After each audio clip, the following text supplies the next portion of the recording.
This is a test. How many times does the white team pass the rubber band ball? Go!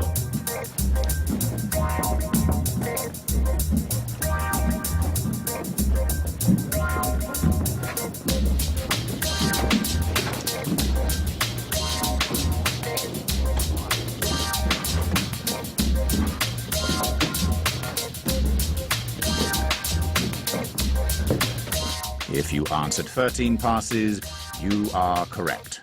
But did you see the black belt gorilla?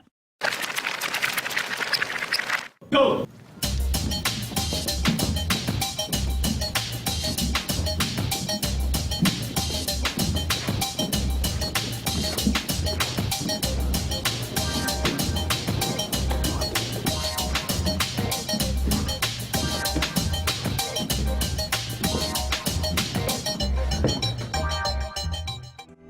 Being observant is a quality trait, but is one a survival?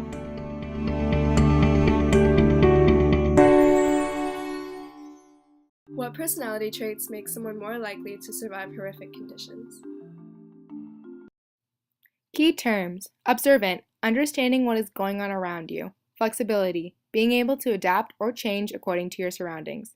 Interpersonal, able to communicate with others to benefit your own well-being.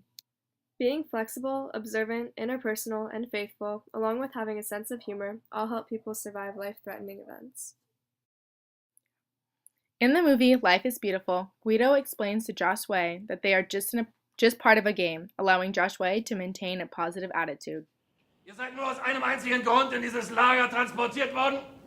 Si vince a 1000 punti, il primo classificato vince un carro armato, vero? Zu arbeiten.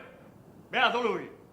Jeder Versuch der Sabotage wird... Guido interprets the German officer's orders as rules of a made-up game to keep his son happy. Josh Wei is able to survive the Holocaust not only because of his father's sacrifices, but because he applied a sense of humor to the horrors around him.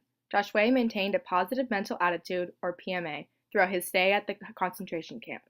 His PMA allowed him to remain hopeful and optimistic about returning home. It is scientifically proven that laughing helps people cope with terrible events. Faithfulness can be an important aspect in surviving adversities.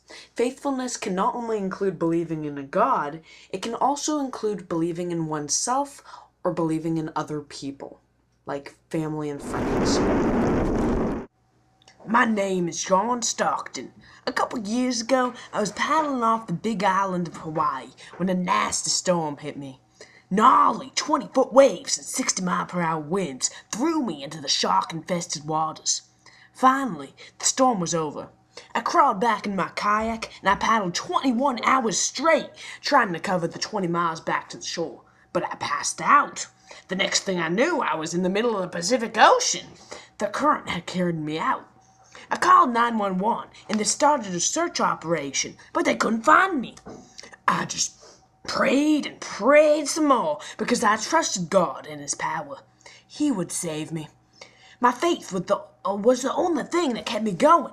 After 4 long days of rescue planes flying over me but not being able to see my tiny kayak, they finally found me and I was safe. Thank you, God. Sarah is a single mother who lived during the Great Depression. She is notably flexible, and this personality trait not only helped her endure the difficult times that the Great Depression brought upon everyone, but was specifically hard for her because she had to take care of her children too. Not only did she slave away at the railroad during the day, but she took an extra step to find a job at the textile factory at night. Both jobs entailed dangerous working conditions, but she knew she needed herself to remain flexible in order to balance her wants with what her family needed her to do. She knew that she needed the money from both jobs to keep her family from going homeless. On June 7th, our group got the opportunity to talk to Mr. Joseph Rosenberg about his experience in the Holocaust. Mr. Rosenberg, one of very few who survived such horrific conditions, shared some of his thoughts with us. Well, 1,000 other men started off this journey, but of them only me and about 70 others survived it.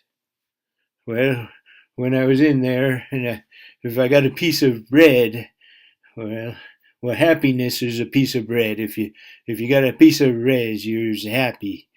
One of the factors that led Mr. Rosenberg to survive such horrific conditions, where his only happiness came from a piece of bread, was that Mr. Rosenberg was in fact an observant man.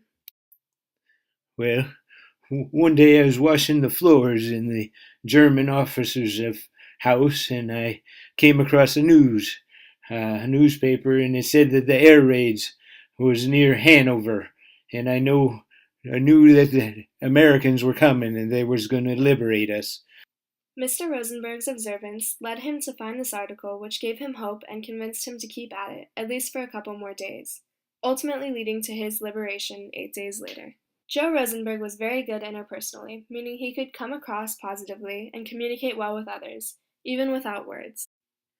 Well, I worked every day besides a German guard and in the mine, and one day he called me over, and he handed me a piece of bread without saying a word, and he did this every day for about a month. Well, this kind of action and a bit more is what kept me going during those days. Clearly, Rosenberg's relations with other people benefited him, not only in this case mentally, but also physically. That one slice of bread contributed to his survival. In conclusion, one can see that traits like observance, shown in the first video with the gorilla, and here again with Mr. Rosenberg, flexibility like Sarah's, faith like the kayaking man, a sense of humor like Joshua, or again, the great trait of interpersonality displayed by Mr. Rosenberg, all help a person survive horrific conditions, whether that be the Holocaust or being stranded in the middle of the ocean.